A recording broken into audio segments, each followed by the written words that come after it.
Welcome back to the Round 10 Supercoach Review. My name is Jackson, and thank you for joining me. A pretty good this week after kind of peaking at 110 or whatever it was early in the season. Had a steady downwards trend, and we finally corrected it this week, going back in the top 1,000, placing a pretty good week. And this was despite banking 600k and having 7 rookies on field. So let's jump straight into it. But as you can imagine, or as you could probably guess, I was one of the people that did have the captaincy or vice captaincy and loopholed Oliver successfully, which was great. I thought it was going to be Walsh that was going to deliver the 200 this week, and at halftime it looked like it. He was already over 100 and then absolutely died in the second half, so quickly had to scramble and put the captaincy back onto Oliver, and it paid off with a 204. It is not very often you get a double ton in your team, let alone have the captaincy on them. And I know there are a lot of people that would have taken options like Gorn or Grundy instead that did well, and any other week, a 138, a 124, you'd be more than happy with those. But really unfortunate. And those that had Lions who scored a 129 should have taken that as a loophole option as well, and unfortunately would have got punished and lost 70, 80 points in the process. But I was one of the lucky few that got that score and got that captaincy, and that really helped boost this week. Because as I mentioned, I'm sitting on 600k, so I was ready to double upgrade last week, but then with the late news that Lachie Jones was coming in, I changed my plans specifically to get him.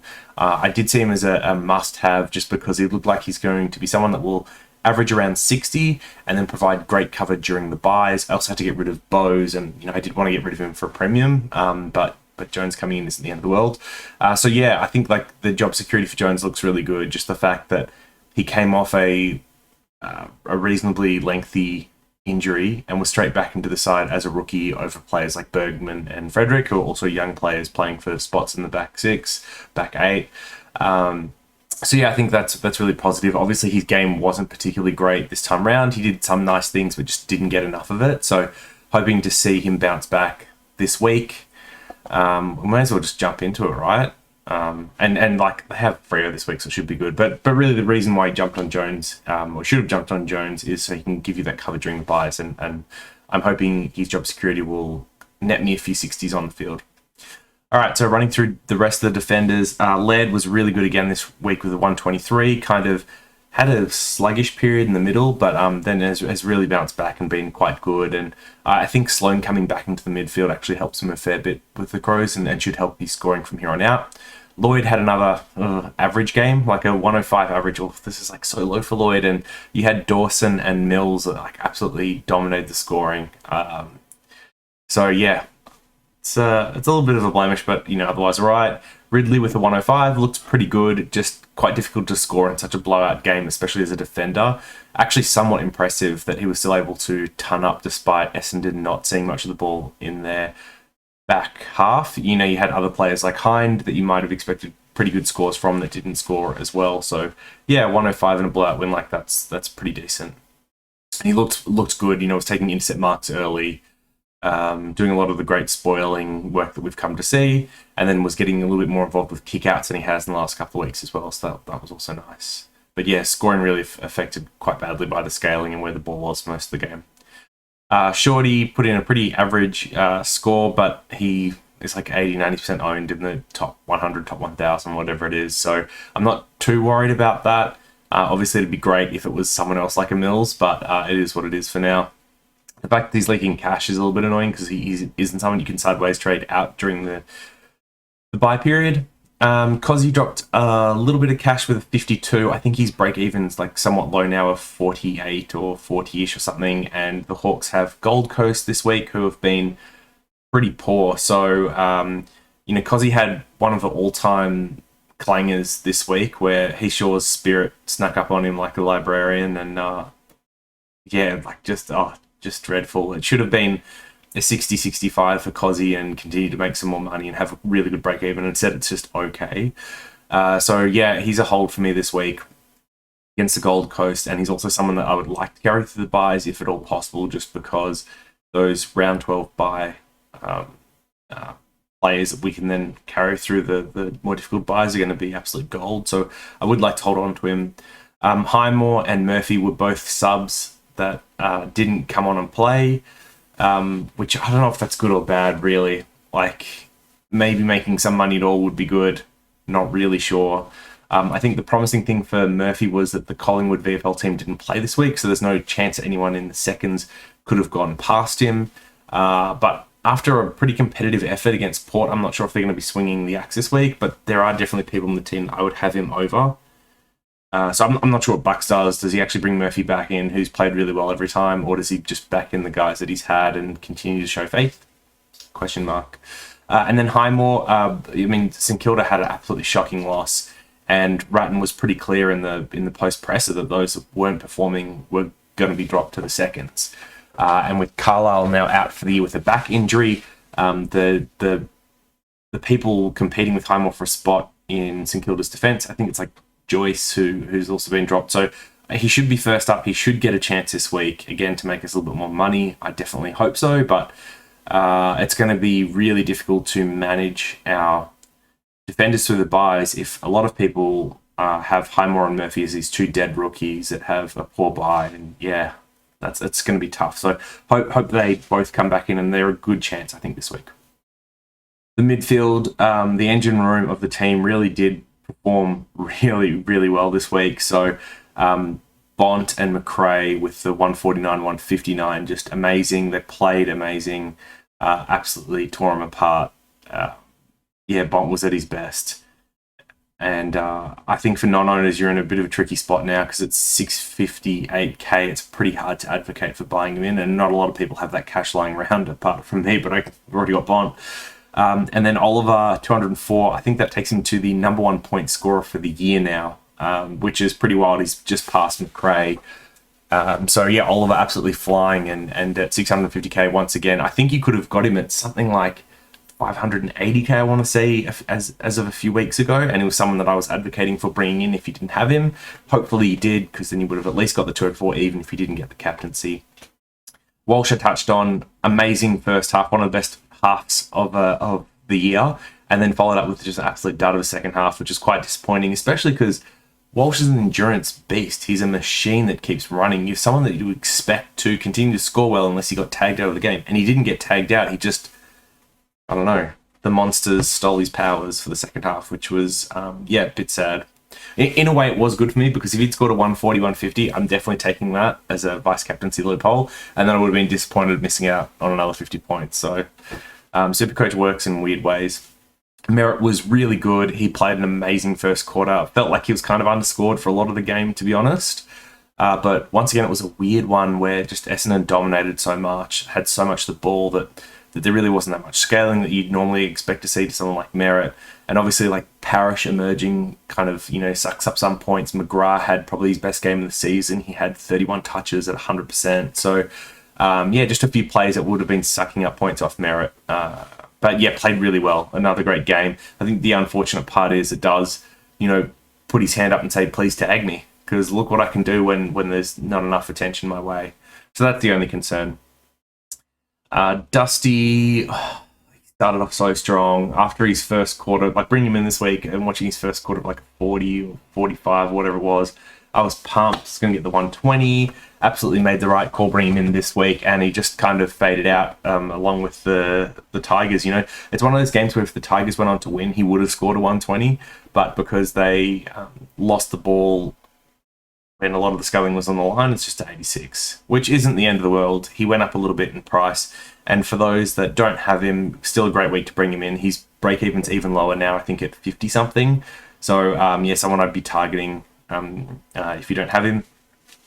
Poulter was great. He tonned in Dream Team and had a horrible ratio the whole game. The goal he kicked in the fourth to bring Collingwood within one goal really saved his Supercoach score. Probably gave him something like 20 points alone, but he deserved an 80 plus for the day. So he's absolutely flying. He's someone that should now get to 300k or roughly thereabout before his buy. I think he's got a -9 break even or about that. So another couple of 70s and he gets to 300k by his buy, which would be huge. And he's an on-field option at the moment. With that said, though, they do play the Cats this week, and if that's one of those blowout losses, maybe his scoring goes back to like a 50. RCD put in a really disappointing effort, and for those that picked him up at his higher price, they'd be quite gutted because it just looks like he's he's going to stall his own cash generation despite still having a negative break even this week. He butchered the ball quite early despite finding a fair bit of it, and that really hurt his scoring and scaling, and really never recovered from there. And then with Tigers not going on to win, that just compounded things worse. I think the positive for both RCD and Dusty is that they play Adelaide Crows this week, who Oliver just went huge on. The Crows mids do seem to give up points there pretty readily, so both of those should hopefully have a rebound week this week. And then after round 11, I think round 12, they play my mob Essendon. So there should be a couple of weeks of good scores coming up for them, which is part of the reason getting on Dusty now. Brayshaw was obviously out with the calf, hoping that's just a 1 weeker. It's going to be quite a problem if it's longer than that. But they play Port this week at Adelaide Oval, so I'm not necessarily expecting the greatest score, but I also don't think Port would tag Brayshaw, and Port haven't been in the best form, so maybe he can bounce back with a 130 this week, kind of repay the faith. McNeil is someone that you can trade. I think he has a 62 or thereabouts break even, which he hasn't hit a lot throughout the year, and with Melbourne Demons being their matchup on Friday night, there's a good chance he fails to make that, so definitely a trade out option this week. Berry has a somewhat low break even in the mid-20s, so he's someone you can hold, given he has decently good job security. Has been kicking some goals. They've moved him forward a little bit, which is going to hurt his scoring, but try and get the last 10, 20k you can out of Berry before moving him on. And RCD we've already spoken about. The other mids that are worth talking about, which I don't own, would be Powell. So if you didn't jump off him last week like I did, you should be getting him off him this week. He's got 116 or something break even. He looks like he's kind of hit a bit of a wall, so I'd be jumping off. Scott from the Dogs has a 94 break even, I think, after a sub 20 score. He had, I think it was Scott that had blurry vision or something like that. So he's someone you've got to get rid of. And then James Jordan's the other one whose break even's in the mid 70s now. You can wait a week on Jordan because he has hit above 70 like 6 or 7 times this year, so there's definitely a chance he could bounce back. But with Viney coming back into the Melbourne side, you would expect him to lose some of the mid-time and then as a result some of the point scoring. And I think unless he beats his break even pretty comfortably next week, he's going to go to something like 100 plus break even next week, which means even if you don't get rid of him this week, you'll be forced kind of next week. And given they're against the Dogs, who are notorious Supercoach point hoarders, I think there's a really good chance Jordan doesn't make his break even, has a huge break even. So yeah, either trading this week or next week, I think is the most likely scenario for Jordan, which is probably a little bit disappointing because holding him through to their bye would have been ideal, but it is what it is. The Rucks, Gawn and Grundy keeping on. It's actually really unfortunate that Bruce got injured in the preseason, didn't end up being an option, because anyone that tried to do like the Bruce and one of these options just would have been absolutely destroyed. So yeah, and Flynn was great. He's got a 13 or something like that, a mid-teens break even. Hopefully he gets another game next week, which he should do. The combo of Mummy and Flynn worked pretty well, I think. So hopefully he's getting another game next week, and that'll see him get up close to 380k. If he gets another 2 games, it'll be up to 400k. The thing to note on Flynn is we do have potential downgrade targets as of round 12. So Zach Smith came back for the Gold Coast Suns, who's their number 1 ruck with Wits out with a long-term injury. He's 205k and is obviously an established ruck. It's quite an expensive price, but it is someone that could give you cover during Gawn and Grundy's bye. The other alternative is Reeves, and Gold Coast play Hawks this week, so we'll get to actually see them against each other and kind of evaluate in the same game, which is nice. But Reeves is a debutant. He played, I think, reasonably okay in his first game. They do have depth in like Segler and stuff in the second, so it'll be interesting to see what they do, whether or not his job security ends up being okay. Because where we know Zach Smith's going to have solid job security as long as his body holds up, Reeves we're not as sure on, and it probably will come down to his form and how he's playing, as well as I guess what Clarko wants to do. They can always move McAvoy back into the rucks if they're desperate. Across the forward line, Zeeble and Hall did pretty well. We've mentioned this a couple of times, and I'll just touch on it one more time. I do think Hall's emergence in the back line is going to hurt Zeeble's scoring for the rest of the year. I wouldn't expect a 120 average. I'd expect 100-ish average. Paul was good once again, 104. Could have been a little bit better, but I think a clanger late kind of brought that back down. Impey just carrying on, no problems there. Warner was one that I ended up forced being to keep. I did want to trade him last week, but I just didn't get the opportunity to. His break even is around 72. I think it's like basically his average, but he hasn't hit that in many weeks. So he's kind of leaking 5 to 10k a week, which isn't the end of the world. And given he's got the last buy, you can hold him and continue to field his 60s, but he's also perfectly fine to trade. Waterman got his spot back in the Bombers, and man, Rutten lied to us again. He said he was going to come in and play that stringer role, which meant CBAs, which meant good scores for Waterman, especially against a bad side in North, and he just got parked forward for the whole game, which is really disappointing. And in a classic example of what I was talking about with Merritt and with Ridley about how the point scoring and scaling distribution was pretty stuffed. Both Waterman and Jones scored, I think, 2 goals each, and they got a 48 and 52 respectively. Generally, you get better results than that, especially in the winning team. But hey, I think Waterman's break-even's in the mid-20s. So if he continues to get games, like he may get to 200k before the Bomber buy in the middle, but doesn't look like there's going to be a ton of cash there, which is quite frustrating. But hopefully he can string together some games. McRae, well, yeah, as I mentioned, the Collingwood VFL team didn't play, which means he didn't really get a chance to push his case. And given that Collingwood was somewhat competitive, I doubt they're going to be making too many team changes. I'm praying that Murphy gets in. I think we'd be absolutely blessed if Murphy and McRae got in. Pretty unlikely, though. Roy was amazing, and wow, this is really unfortunate for those that traded him out, because he had something like a 30, a 30, and a 20, something like that, and looked like he was more or less done. And then he's come out with back-to-back 80s and followed up with 71. So now at 294k, mid-20s break even. He's going to hit 300k next week. I think after that point, he'll pretty much beat his peak or plateaued, so you can trade him at any point from then on. Even trading him now, if you really had to, is not the end of the world, but I would probably hold. I guess against Richmond, I probably don't expect him to score a ton, but he's been on an absolute heater, so yeah, carry on.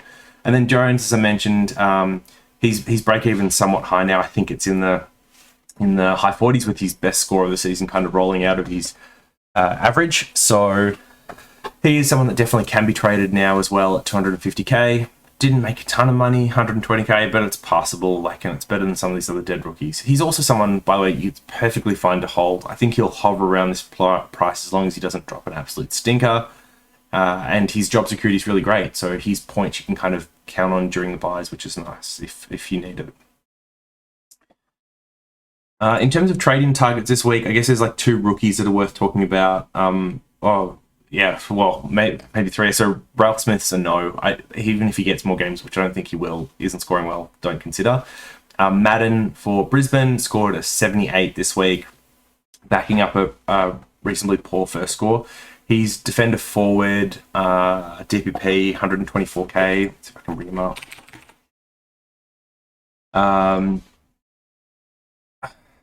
47 and then 78. So the interesting thing about Madden is I think he's backing up Leicester, who's a couple of weeks away off returning. But you would think that with how good he was in this game, that he would have bought himself some breathing room. I don't know. I think the risk is he's only a week away from being dropped.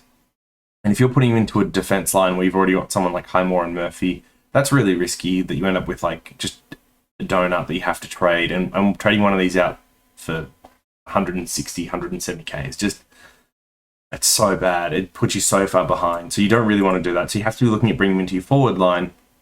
Some people might already have a forward ruck loophole here, like Comben. And then once again, you end up with the risking, say you've got Waterman, Comben, and then Madden.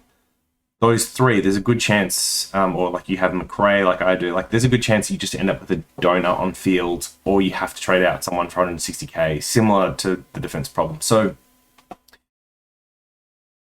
he's a reasonable downgrade target in the sense that with the 78 in his average, he should go up in price pretty quickly as long as he gets games, but it is that job security that's a concern.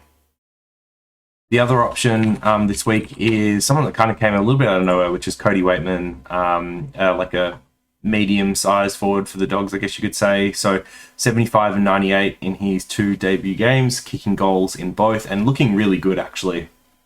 Looking really strong. So he's got a negative 69 break even. So I guess the issue is that he's elevated price, 174k.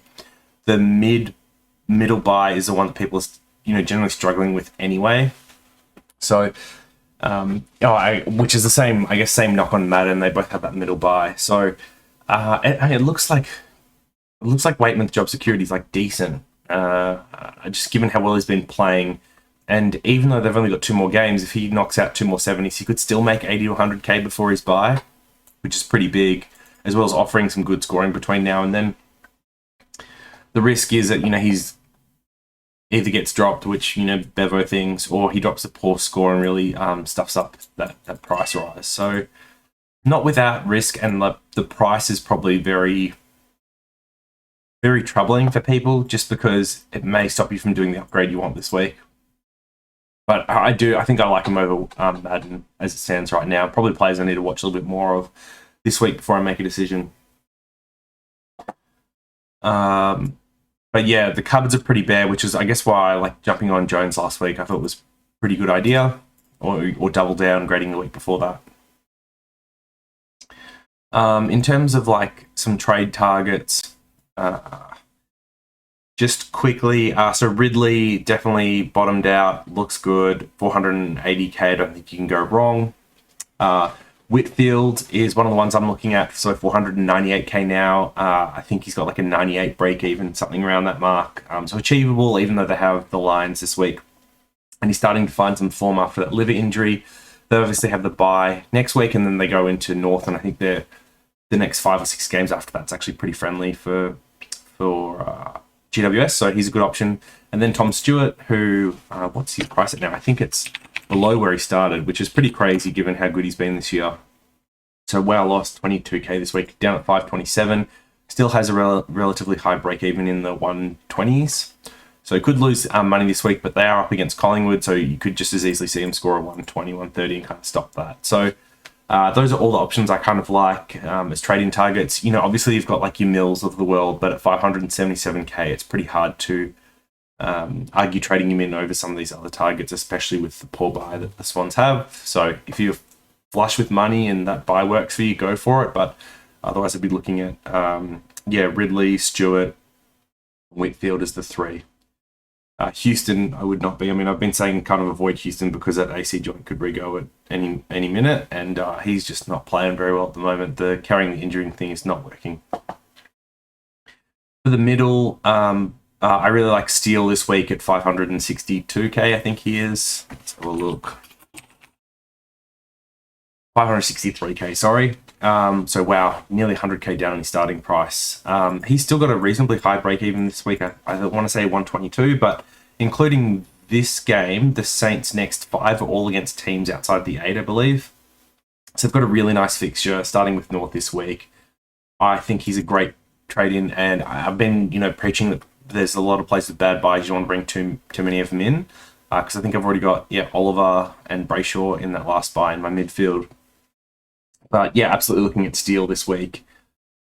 Just given the fixture, his ability to score, his durability and injury history, the price, love him as an option. Other midfielders like Zach Merritt's still pretty cheap. I think he's a good option if you don't have him. For those in the first buy, I guess you could look at like Titch around the same price, or where's Josh Kelly at now? I don't think Josh Kelly is a good trade in. I think there's too much roll risk still by 51k. So otherwise Tom Mitchell, his scoring's been so weird. He had like 140, then 70, then 140, really up and down at the moment. But against Gold Coast this week, at least you kind of bank a pretty nice score, you'd think, to start with. Those are the 3 kind of trade targets I'd look at this week in the midfield. Otherwise, Walsh has come down 570k. That's actually a really good price for Walsh as well. Can't go wrong there. But as mentioned, I think like Bond and Oliver are probably gone. And Jared Lyons, 465k, can't go him. And then for anyone that picked up Guthrie, that's really unfortunate. Hopefully the injury's not too bad. It sounds like an AC joint like Houston. Depending on the severity, you can play through it rather than needing surgery or time off. But you do risk re-injuring it like that. So I think his best scoring is likely gone. But we'll see. I mean, he managed to come back on and still score with it. So who knows?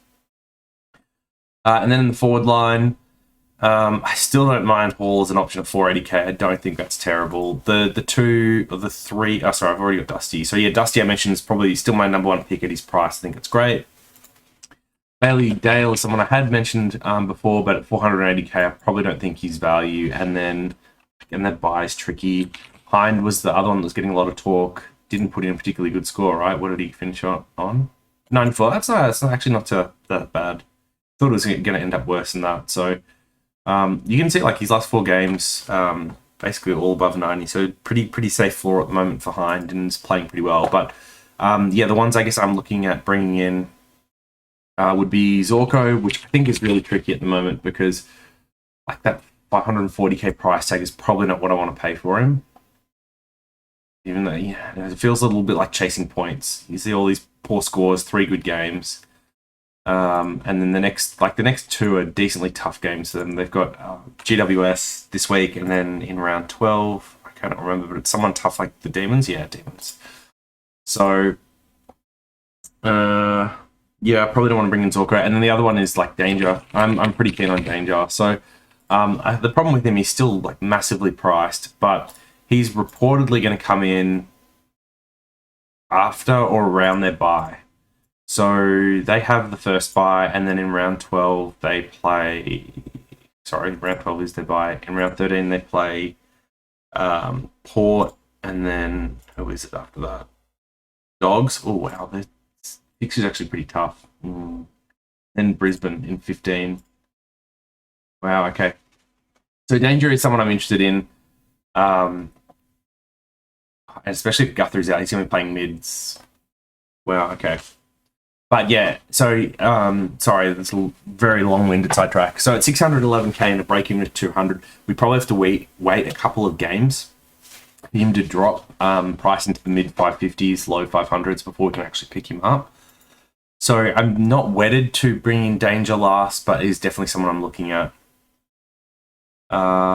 So yeah, I guess that's kind of where I'm planning at the moment. And obviously the other problem with him bringing him now is he also shares the first buy with these 3. So yeah, it's a no-go to start with. So my trades for this week, Steele is definitely one I'm looking at bringing in. I think Warner can probably go. So Martin to the forward line, Steele in. That's trade 1 for me. Good, feels fun to spend the money. And then this is the tricky part for me. So I could bring in one of my defender targets this week, Whitfield or Stewart. Both of them seem pretty good, and I could either do that by getting rid of someone like Cozzy, which I probably don't want to do just because I like the buy. But instead I could get rid of like McNeil or even one of my forwards. I could get rid of like Jones, for example. So I could do Jones, and actually there's 2 options here. So I could either go Waitman, and that would leave me, a really big bank still for next week. I wouldn't be trading anyone in because it'd be the first buy, but then helps me get in Whitfield and Stewart the week after.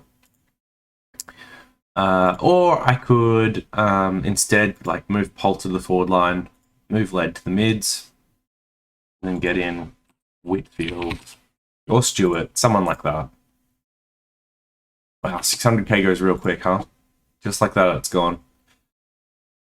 So yeah, and then in terms of vice captain, captain options this week, I haven't looked too much.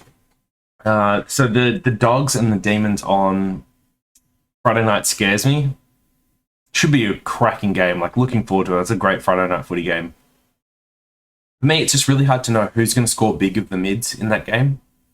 I'll have a look to see if any of them have like really good history or anything like that. It feels like McRae's the type that could beat up on them just because good on the outside.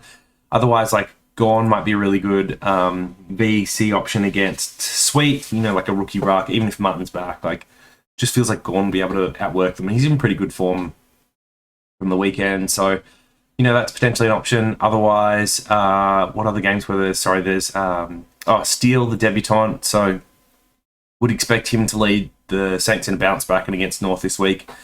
That is easy kill. So, potentially Steele is an option. Otherwise, it's really quite tough. Grundy, it even could be this. It could just be back to the tried and true.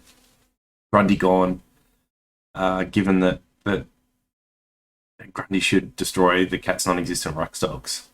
Yeah, maybe it's just that. All right, well, that is my team after round 10. It's good to have a move back up into the top 1K, especially given I had 7 rookies and 600K banked. Let me know how you're going, what trades you're weighing up this week, who you're looking to trade out, who you're looking to trade in, and I'll see you in the comments below, and I'll see you in the next one. Peace.